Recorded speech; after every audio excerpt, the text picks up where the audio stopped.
What's good guys, Tiger here, and today I want to talk about something that I think a lot of us are also talking about and also just thinking about in our heads as well, because we are at the end of the Call of Duty World War II cycle now. Black Ops 4 is about to start in like less than a week, and a lot of people are reviewing it and looking back at Cod World War II. I think the general consensus is that a lot of people don't like Cod World War II, and I think the common thought is that they just made changes too late. All the damage was done too early, and it was just too hard for them just to fix the mistakes that they have already made. However, in this video, all I ask for you is to just listen for what I have to say with an open mind, because I know all of you are going to be coming into this video with already your own thoughts and opinions on what COD World War II is and what it means to you, and I don't even expect to change anyone's opinion either. All I ask is for you to hear me out,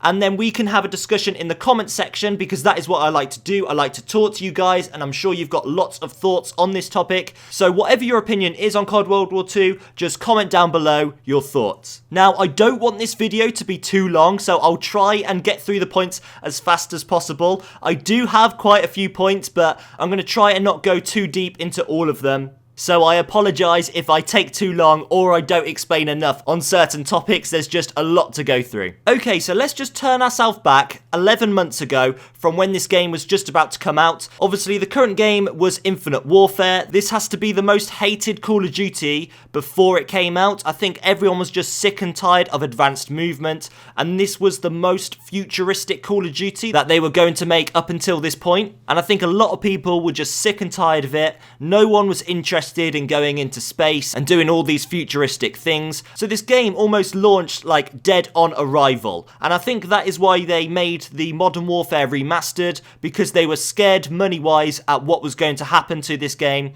So I think the fact that they released two Call of Duties together, I think the player base for Infinite Warfare was very little. I know I played very, very little of this game. I hardly touched it at all. I was just playing Modern Warfare Remastered. And then I think when COD World War II got announced, it was a boots on the ground game, and it was going back to World War II. I think a lot of people had a lot of high hopes for this game to bring back what Call of Duty was missing for so long. So let's first just talk about the negatives and what COD World War II did badly. So firstly, how can we forget about the horrible launch this game had? Oh my god, literally day one, connection issues, so many people were complaining. I remember reading the forums, people were regretting spending their money on this game literally like 4 hours after launch. It was stupid, the amount of toxicity around this game, literally after hours. Like, people weren't even playing it, and they were already regretting their decision. I couldn't believe at how many problems this game had, and even when you could get into a game, it was laggy. There were so many server issues, and this was the year that there was going to be dedicated servers. Yay! This was an amazing feature that we were all excited for, because it meant to solve lag issues and connection issues, and it meant to be all good.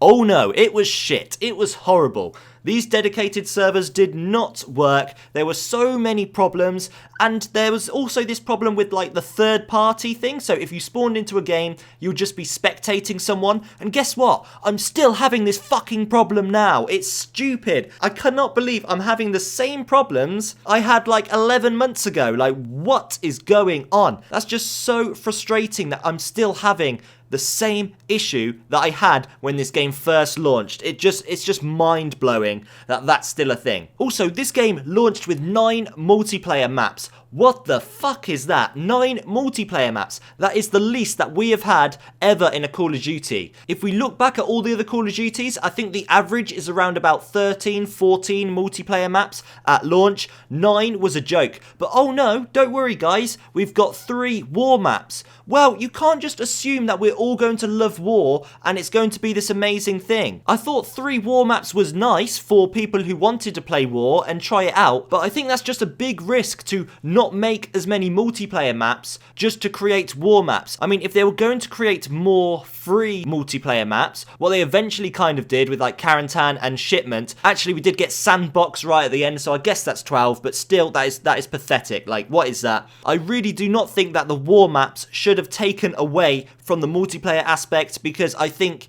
just having those 9 maps definitely made this game boring very fast for a lot of people that didn't want to spend extra money and buy the season pass or anything like that. And it also made the competitive scene very, very boring as well, and I'll get onto that later.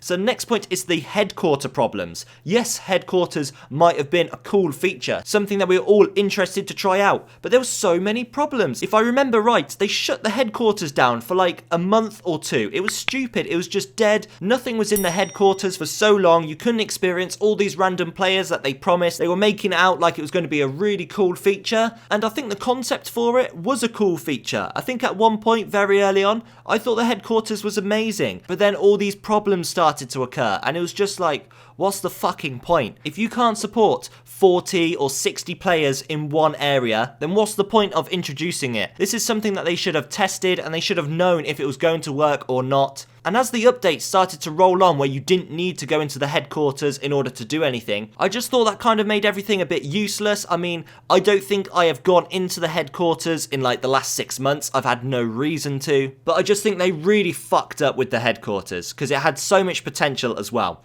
Okay, the next problem is the poor communication. And I think this was definitely like the last nail in the coffin, what made Michael Condrey step down as the main guy, the creative director of Sledgehammer. And I also feel that this point was almost the turning point for Cod Ww2, but we'll get onto that later. But yeah, the poor communication and also the slow release of updates. So when we are having all these problems, all these connection issues, server issues, all these problems with the game, the headquarters, they were very slow to release the updates. I fully understand that it was hard for Sledgehammer because there were so many issues with this game. It must have been very overwhelming, and I'm not stupid. I fully understand that they must have been working very, very hard to fix these issues. However, these were still issues. We cannot hide the point that this was a problem, and they are fully accountable and responsible for these problems. As for just having the 9 maps, like I said, they did get very boring, and I think that's also because some of them were very simple as well. And I think this whole simplistic idea that they were trying to build this game around, I think they tried to make it feel like an older game. They really fucked up with that. But I think the whole simplistic style of some of these maps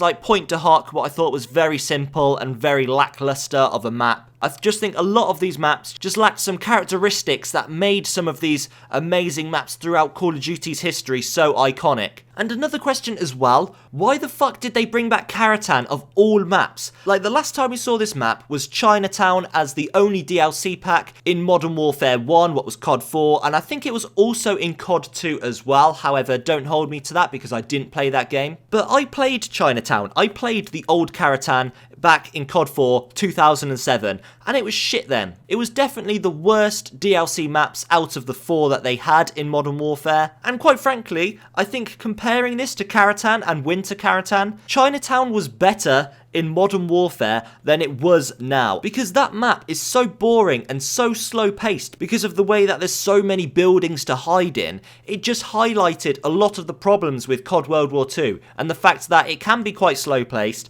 very simple, and you can get killed by anyone. And as we're on the topic of maps, the colour scheme for this entire game, like the contrast, the colours, was so dull and boring, and the simplistic vibe just really backfired for them with this. Like, they tried to make it like World War II, so it's supposed to be, I guess, like realistic and dull and sad, and you're meant to feel some like emotional attachment to this game or playing on these maps. Well, that really fucked up because no one was feeling that. I think a lot of us were just trying to turn our contrast and brightness up on our monitors or on our screens, because if we compared this to something like Black Ops 3, I know it's an advanced movement game, at least the maps were very bright, and I think they've done this with Black Ops 4. The maps are very bright, everything's quite bright and colourful and very high in contrast, and I think that is a good thing, because it does generally make the game just feel and look a lot more fun and interesting as well. And this whole dull, realistic colour scheme was just, I mean, I wasn't feeling it, and I'm sure a lot of you guys weren't feeling it as well. And because this game, as in the game mechanics, was so simple as well, the skill ceiling was far too low that literally anyone could beat you. Anyone who's sitting on a head glitch, no matter how good or how shit they are, could kill you. And this is the problem. Skill gap, very low. What I guess is a good thing for those newer players. I guess they were trying to introduce newer players into the game. But I think you can introduce newer players without dumbing this game down. And there were 2 basic trainings that really fucked this game up and really dumbed it down. And what are they? espionage and requisitions. So first let's talk about espionage, because that was a main problem that seriously needed to get nerfed very early on. That was one of the earliest problems in COD Ww2 when it came to balancing the game. Espionage was far too powerful because if you hit someone, they were pretty much lit up for the rest of the map and you could just follow them around like it was like a hater or a blackbird from previous games. Espionage was way too overpowered. And requisitions, we've spoken about this in previous videos. A lot of people have a lot of strong opinions on requisitions. And my opinion on this is I think their intentions were good. I think they were trying to help new players experience these high score streaks and feel like they could make an impact in this game. But the problem is that anyone can use requisitions, no matter how good or bad they were. And I think for a lot of us, when you see these score streaks come down on you, especially on a map like Shipment, and you're just thinking, why the fuck is someone who is not doing that well being rewarded with something that is killing me when I'm doing something good? I think a lot of people had that mindset where it's just like, why are other people being rewarded when I'm not being rewarded for being a better player? I think that was the general mindset and is why requisitions just didn't go down well at all. And very early on, there was a lack of content, and the content was also very poor. I mean, do I even have to mention pistol grips? Can we just remember how frustrating it was opening supply drops over and over again just to get fucking pistol grips? What the fuck was that all about? And also, too many duplicates. How many problems in World War II? You open a supply drop, you open a rare supply drop, you're really excited, you're really hoping you're going to get that really cool variant, or someone like me who's been dying for the Red Tiger helmet for so long, just to get duplicates over fucking duplicates all the time. Oh my god, so frustrating. Am I getting my point across, guys? Can you feel how frustrated and passionate I am about Call of Duty? Maybe I should take a little 5-minute break, have a sip of water, and come back and do this voiceover. Okay, next point, wasted features, and this is including faces, theatre mode, the gun customizer, and emblem customizer. Those two things took way too long to get into the game. Theatre mode was just fucking wasted. Like, what was theatre mode? The only time, I guarantee you can all relate to this, the only time we entered theatre mode was to complete one of those stupid daily orders just for a few social points or maybe a little supply drop that we'd have got loads of duplicates in as well. Like, the theatre mode was useless. And I said at the start, faces. Some of you might be thinking, what are faces? Well, when you go to customize, right next to where you can choose your outfit as well as your helmet, there is faces, and you can choose from a number of faces. Now, there was a few, I think there's probably about 10 at the start, and I remember saying, I think I even said it in a very early video, that it's like, okay, this is cool. Maybe they're going to add some really cool, maybe like celebrity faces as the game goes on. But no, so that was another wasted, stupid feature as well. Like, what's the point of picking out of 10 faces? Like, that is not customization. No one cares. Okay, next point, lack of competitive support. The competitive scene, the COD esports, just got very little support. We were playing on the same maps over and over again. Ranked play was pretty much ignored because there was no punishments. So lots of people, even now, even 11 months into this game cycle, people would leave the game and there would just be no punishment. No one was getting punished for leaving ranked play games, what is completely wrong. Also, there wasn't esports promotion till really late in the game. What I mean by this is like the camos, the emblems, the calling cards, the weapon charms where you could have your favourite team. But how shit were those camos? I know they wanted to go for like the sticker effect, but when someone on Twitter could make concept art for team camos better than Sledgehammer, the developer of the game, then questions need to be asked because those camos were shit. Yes, I bought them, but that is not the point. Divisions were a cool idea, but I think they were often very restricting as well. I think a lot of people felt very restricted with the division that they had to be in. And I think if we look at other creator class options that we've seen in other games, like the Pick 10 system in Black Ops, even though that can be seen as quite restricting as well, I just thought it was a lot more flexible, as you could literally choose whatever you want. You weren't restricted to just like one division. One thing I want to talk about as well is variants. I thought the cosmetic variants were really cool. Some of them actually looked really good, but I don't feel like they built on them. Like, I feel like they should have introduced so many more variants as the game went on. Like, if we just take one gun, for example, like the STG, a very popular weapon, like, we should be ending this game with like 20 different variants for this weapon. That would be cool, because the variants looked cool. A lot of people were very excited to unlock variants. I saw a lot of people were very happy to share on social media what variants they got and pairing that up with certain camos. So that was a cool feature, but they just didn't build on it. They didn't introduce more cool, interesting variants. And then as for camos, Chrome camo was shit, and even when they buffed it, it was okay, but it still wasn't good enough. And then one thing that they did that really just like messed my head is that they released a camo that was basically a better version of Chrome camo, and that just blew my mind. Like, Chrome camo, something that people had to put so much effort in to get, and then you release a camo that is basically very similar and arguably a better version of Chrome camo that anyone can unlock just in a normal supply drop. And my last problem with Cod Ww2 is Master Prestige rewards came way too late. For those people that got to 10th Prestige and then started to level their way up to 1,000, Master Prestige rewards came way too late. I thought when they came, they were pretty cool. I'm not level 1,000, but I think the rewards that I've seen and the rewards that I've unlocked, I think they're pretty cool. But that should have came 3 months into the game, not 10. Okay, so now with all the negative energy gone, we can now talk about what Cod Ww2 did well. And some of you might be thinking they didn't do anything well. Well, like I said at the start of the video, please just go into this with an open mind and let's share some positivity on Cod Ww2, and we'll do a little conclusion at the end. So Cod Ww2 had a good second half of the year. When Condry stepped down and they got a new creative director,